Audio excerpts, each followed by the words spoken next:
Salam bahagia. Kali ini saya akan melakukan aksi nyata sekaitan dengan proses pembelajaran yang saya lakukan di aplikasi platform Merdeka Mengajar, yaitu mengkomunikasikan pemahaman saya tentang topik Merdeka Belajar. Topik Merdeka Belajar pada platform aplikasi Merdeka Mengajar terdiri dari 5 modul.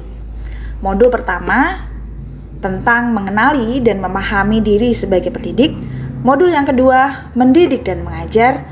Modul yang ketiga, mendampingi murid dengan utuh dan menyeluruh. Modul yang keempat, mendidik dan melatih kecerdasan budi pekerti. Dan modul yang kelima, tentang pendidikan yang mengantarkan keselamatan dan kebahagiaan. Di sini saya akan menjelaskan secara singkat tentang kelima modul tersebut. Modul yang pertama, mengenali dan memahami diri sebagai pendidik.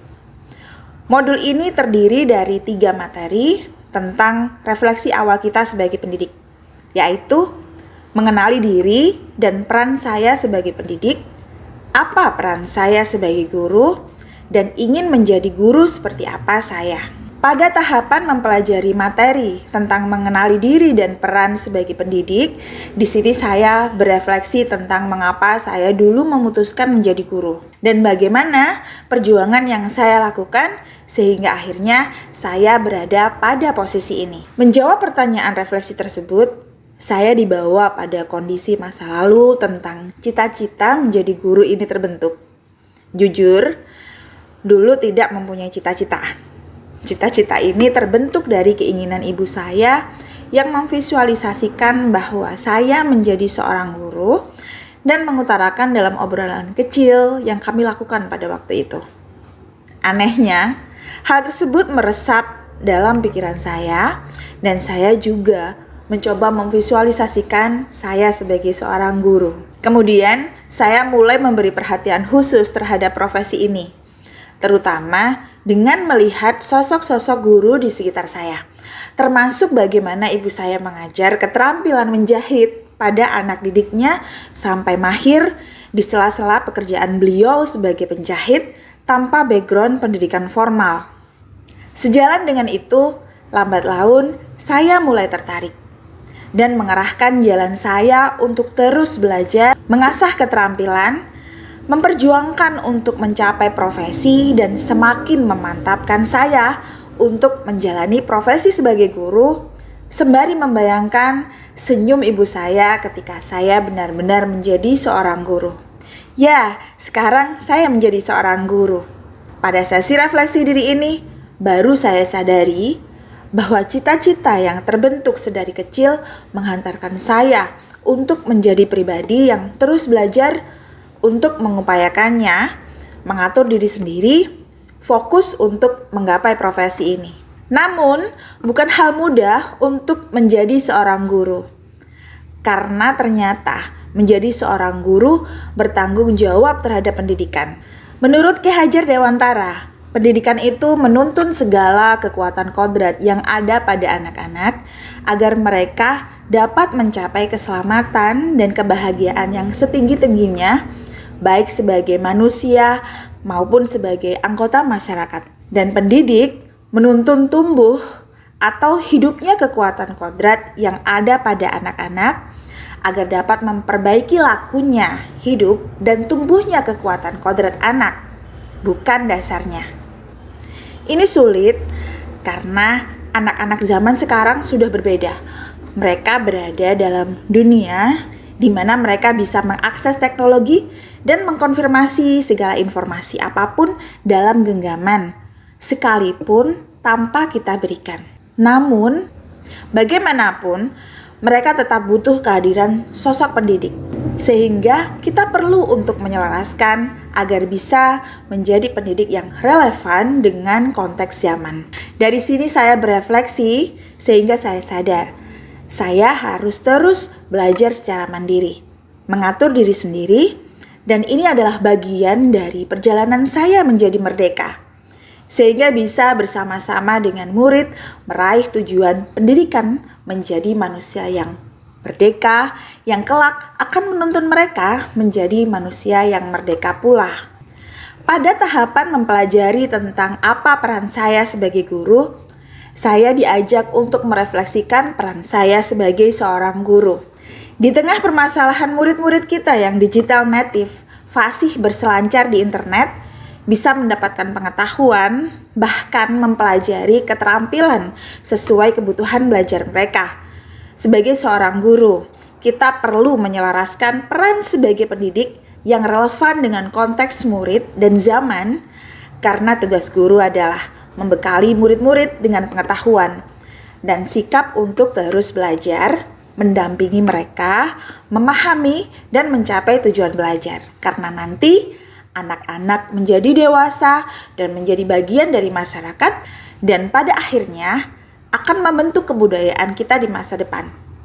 Oleh karena itu, Ki Hajar Dewantara menyatakan bahwa memberi ilmu demi kecakapan hidup anak dalam usaha mempersiapkannya untuk segala kepentingan hidup manusia, baik dalam hidup bermasyarakat maupun hidup berbudaya dalam arti seluas-luasnya. Sebagai seorang guru, saya harus hadir secara utuh dalam merancang, memfasilitasi, hingga menilai proses pembelajaran. Karena setiap hal kecil yang saya sampaikan di kelas akan berkontribusi pada kecakapan hidup anak saat dewasa. Oleh karena itu, pelaksanaan pendidikan harus saya rancang dan mempunyai tujuan yang jelas. Sebab saat mengajar di dalam kelas, saya sebenarnya sedang membentuk budaya masa depan lewat murid-murid. Pada tahapan materi tentang ingin menjadi guru seperti apa di sini saya merefleksikan sosok guru yang saya cita-citakan. Saya kembali diingatkan tentang masa lalu saya. Slide demi slide tentang guru saya pada waktu itu sampai sekarang muncul di pikiran saya. Benar sekali, saya mempunyai pengalaman yang menyenangkan sehingga saya menyukai guru saya dan saya merasa nyaman mengikuti pembelajaran di dalam kelas. Saya merasa diterima, merasa dihargai, merasa didengarkan, merasa diapresiasi, dan selalu bahagia ketika mengikuti pelajaran di kelas waktu itu. Namun, tidak dipungkiri, saya juga mempunyai pengalaman yang tidak menyenangkan dengan salah satu guru, sehingga menimbulkan energi negatif setiap kali saya masuk ke dalam kelas. Yang saya rasakan waktu itu adalah takut, terintimidasi, tidak diperdulikan, bahkan pernah dipermalukan di depan kelas.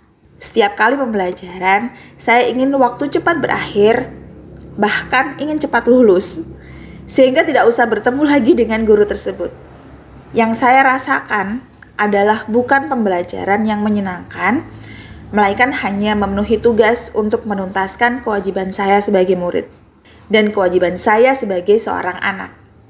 Saya merasa harus terlihat baik-baik saja, walaupun setiap kali pembelajaran saya merasa tidak baik-baik saja.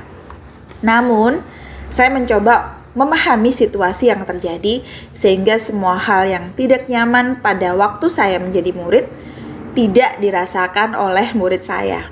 Sehingga refleksi saya sebagai murid dulu ketika melihat sosok guru yang kurang menyenangkan menjadikan saya lebih termotivasi untuk menghindari hal tersebut terjadi di murid-murid saya saat ini.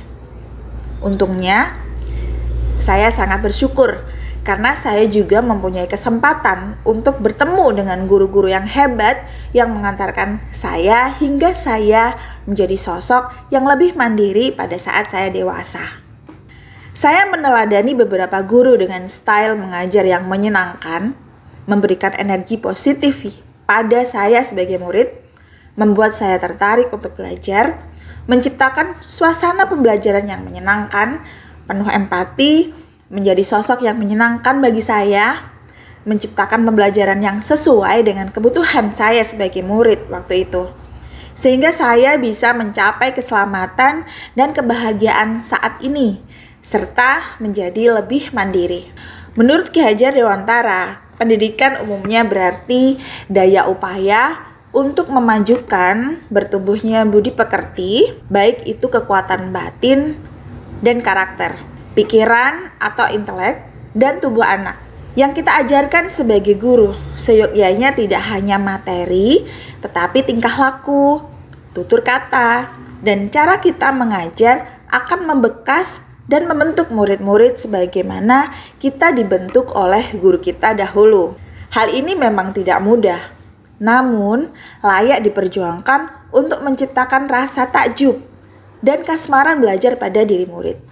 Untuk itu, sebagai guru, saya bertekad dan berikhtiar untuk selalu adaptif terhadap perubahan agar menjadi guru yang menyenangkan di hadapan murid-murid saya. Termasuk sekarang harus beradaptasi dengan perubahan kurikulum menjadi kurikulum merdeka. Demikian pemahaman saya tentang Merdeka Belajar. Tetap semangat, salam bahagia.